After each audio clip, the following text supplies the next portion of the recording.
550 ईस्वी सन में यशोधर्मा द्वारा हूणों के विनाश के बाद भारत में क्या हुआ? क्या भारत पर फिर किसी विदेशी शत्रु ने आक्रमण कर दिया, या क्या भारत ने अपनी सीमाओं का विस्तार करते हुए किसी दूसरे देश पर आक्रमण किया?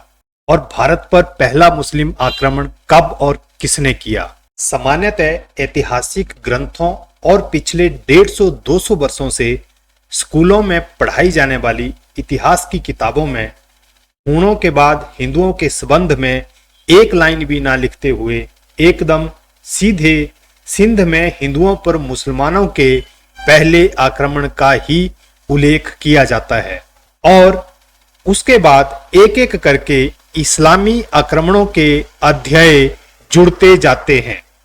इनसे ज्यादातर पाठकों और विशेषकर विद्यार्थियों के मन पर यह छाप पड़ती है कि हिंदुओं का इतिहास दूसरों के आक्रमण, हिंदुओं की पराजय और दास्ता की ही कहानी है। इस तरह के वृतांत को सत्य मानते हुए हमारे शत्रुओं ने बड़े जोर शोर से प्रचार किया कि हिंदुओं का जीवन निरंतर पराजय का ही रहा है, और हम सब ने भी जाने अनजाने इसे मान लिया, और ज्यादातर लोगों को इस विषय पर लज्जा का ही अनुभव होता है।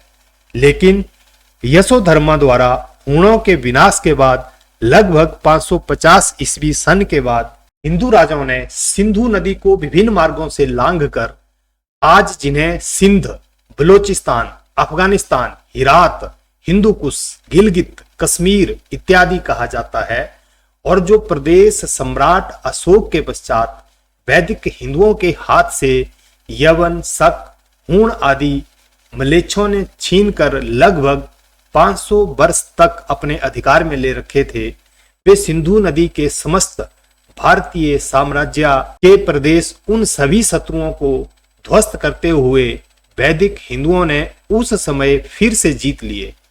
इतना ही नहीं तो चंद्रगुप्त के साम्राज्य के उस पार जाकर हिंदू कुश तक हिंदुओं की विजय सेनाओं ने वैदिक धर्म और राज्य का ध्वज फहरा दिया था। एक समय ऐसा भी था जब कश्मीर के उस पार मध्य एशिया के खोतान में भी हिंदू राज्य स्थापित था।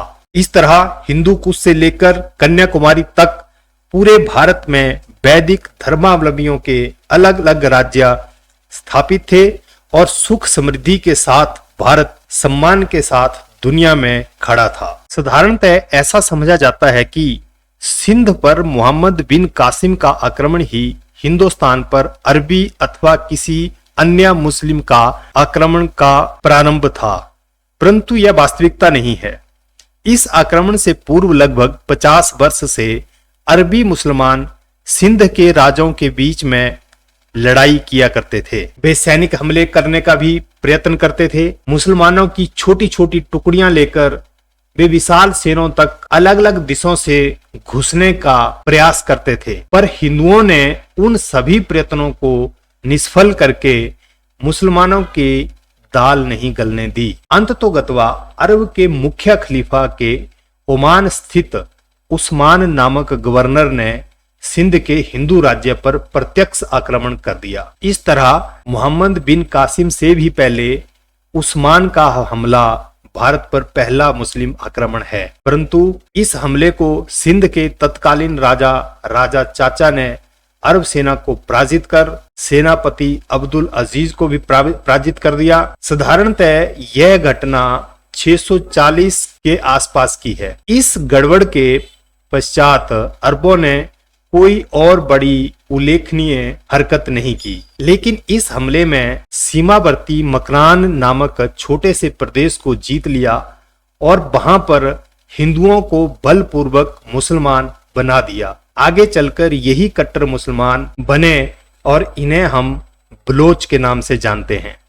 इस तरह भारत में पहला मुसलमानों का आक्रमण, और उस आक्रमण को भारत के राजाओं ने निष्फल कर दिया, लेकिन मकरान प्रदेश जो इन अरबी मुसलमानों के कब्जे में चला गया और वहां पर इन्होंने जबरदस्ती हिंदुओं को मुसलमान बनाया।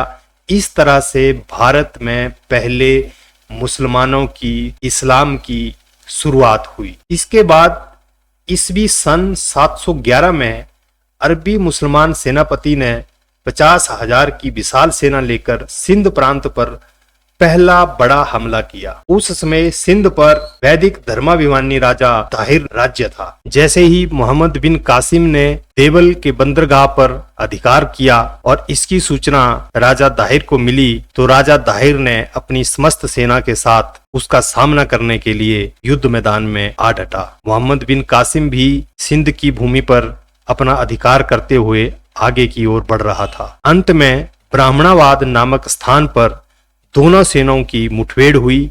हिंदुओं ने जमकर सामना किया। उस समय हालांकि मुसलमानों के पास तोपें नहीं थी, परंतु एक प्रकार का दूर तक मार करने वाला अस्त्र था जो कि हिंदुओं के पास नहीं था। इस कारण हिंदुओं का बल कम पड़ने लगा। ताहिर की सेना में कुछ अरबी मुसलमान सैनिक भी थे। इस युद्ध में उनकी भी कुछ टुकड़ियां लड़ रही थी, लेकिन मोहम्मद बिन कासिम की सेना से दाहिर की सेना का सामना होते ही उन किराए के अरबी सैनिकों ने राजा दाहिर को स्पष्ट संदेश दिया कि हम अरबी मुसलमान हैं और मोहम्मद बिन कासिम भी अरबी मुसलमान हैं और यह धर्म युद्ध है, इसमें हम काफिरों का साथ नहीं दे सकते और हम कासिम के विरुद्ध नहीं लड़ेंगे।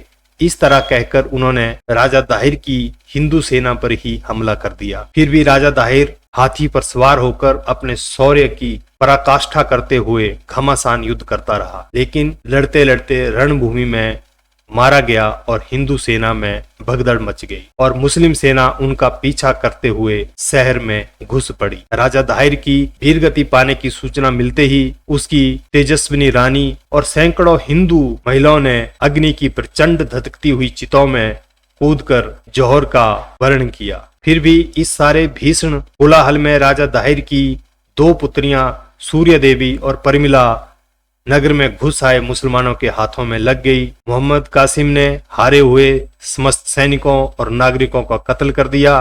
दाहिर की भी दोनों कन्याओं और सैकड़ों हिंदू नारियों जो उनके हाथ लगी दासी बनाकर ले गए। हिंदुओं की धन संपत्ति की लूटपाट, नगर को जलाना और कत्लेआम बेरोक टोक चलते रहे। यह दुर्दशा केवल राजधानी की नहीं हुई, अपितु पूरे सिंधु प्रदेश में घुसते समय जो जो नगर ग्राम मुसलमानों के मार्ग में पड़े, सभी में उन्होंने इसी तरह की मारकाट मचाई। इस तरह से आज की वीडियो में हमने देखा कि कैसे भारत के अंदर इस्लाम आया।